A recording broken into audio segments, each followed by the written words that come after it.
সন্দেহ দেখা দিতে আরম্ভ করলো। আমার সমস্ত বন্ধুরা এক ধরনের কথা বলছে, আমি আরেক ধরনের কথা বলছি। এখানে দেখছি যে সবসময় মুসলমান বিদ্বেষের কথা বলা হচ্ছে। এখানে বলা হচ্ছে যে এই দেশটা কেবলমাত্র হিন্দুদের দেশ। এখানে বাঙালিদের প্রতি একটা অবজ্ঞা, একটা ঘৃণা। হ্যাঁ, রবীন্দ্রনাথকে পছন্দ করে না, নেতাজি সুভাষকে পছন্দ করে না, রাজা রামমোহন রায়কে পছন্দ করে না, ঈশ্বরচন্দ্র বিদ্যাসাগরকে পছন্দ করে না। তো এইসব জিনিসগুলো আস্তে আস্তে যত বড় হতে লাগলাম, তত মনের মধ্যে নানান রকম সংশয় জাগতে লাগলো। তারপরে যখন আস্তে আস্তে আমি ওদের সম্বন্ধে পড়াশুনো করতে আরম্ভ করলাম, যেটা ছোটবেলায় আমার মধ্যে ছিল না, কারণ আমি একটা বাচ্চা ছেলে। হ্যাঁ, তখন আমি দেখলাম যে আরে এরা মহাত্মা গান্ধীকে খুন করেছে, এরা স্বাধীনতা সংগ্রামে অংশগ্রহণ করেনি। যখন ভারত ছাড়ো আন্দোলন হচ্ছে মহাত্মা গান্ধীর 1942 সালে, তখন ওরা ব্রিটিশদের দালালি করছে। তখন ওরা ব্রিটিশদের বলছে, সাভারকার আর গোলওয়ালকার বলছে, আরএসএস বলছে যে তোমরা ভারত ছাড়ো আন্দোলন বন্ধ করে দাও, ভারত ছাড়ো বন্ধ করে দাও, আমরা তোমাদের সঙ্গে আছি। তো এইসব জিনিসগুলো, ইতিহাসগুলো যখন আমি জানতে পারলাম, তখন আমার মনের মধ্যে নানান রকম প্রশ্ন জাগতে আরম্ভ করলো। বিশেষ করে দেখলাম যে বাঙালিদের সম্পর্কে ওদের মধ্যে একটা তীব্র একটা ঘৃণা আছে।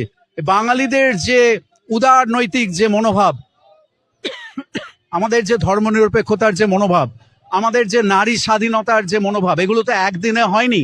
রাজা রামমোহন রায় থেকে, ঈশ্বরচন্দ্র বিদ্যাসাগর থেকে, রবীন্দ্রনাথ থেকে, নেতাজি সুভাষ থেকে, দেশবন্ধু চিত্তরঞ্জন থেকে, ভগিনী নিবেদিতা থেকে, রাজা রামকৃষ্ণ পরমহংসদেব, তারা আমাদের বাঙালি চেতনাকে তৈরি করেছে। আরএসএস এসবে বিশ্বাস করে না।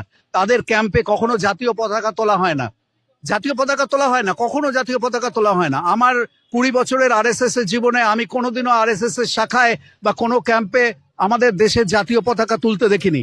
আমি কোনোদিনও দেখিনি যে সেখানে জনগণ মন গান হচ্ছে, জীবনে কোনোদিনও আমি শুনিনি। আমি নিজে গান গাইতাম আরএসএস এ, ওরা নানান রকম গান গাইছে, দেশাত্মবোধক গান গাইছে, কিন্তু একবারও জনগণ মন গাইছে না। তাহলে আমি তখন ভাবতে শুরু করলাম যে ব্যাপারটা তাহলে কি।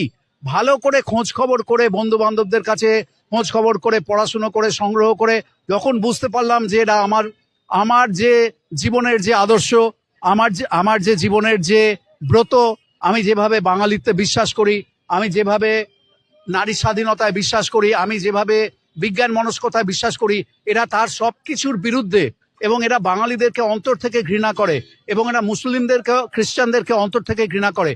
এইগুলো ভালো করে বোঝার পরে আমার মায়ের আবার সেই সময় মৃত্যু হলো, খুব অল্প বয়সে ক্যান্সারে আমার মা মারা গিয়েছিলেন, যিনি আরএসএস কে মোটেই পছন্দ করতেন না।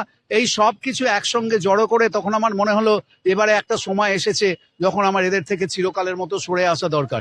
সরে আসা দরকার বললেই তো আর সরে আসা যাবে না। আমার বাবা আরএসএস এর একজন বিরাট লিডার, তা সত্ত্বেও আমি মনের জোর সংগ্রহ করে, আমার যখন 23-24 বছর বয়স, তখন আরএসএস থেকে আমি চিরকালের মতন দূরে সরে আসি।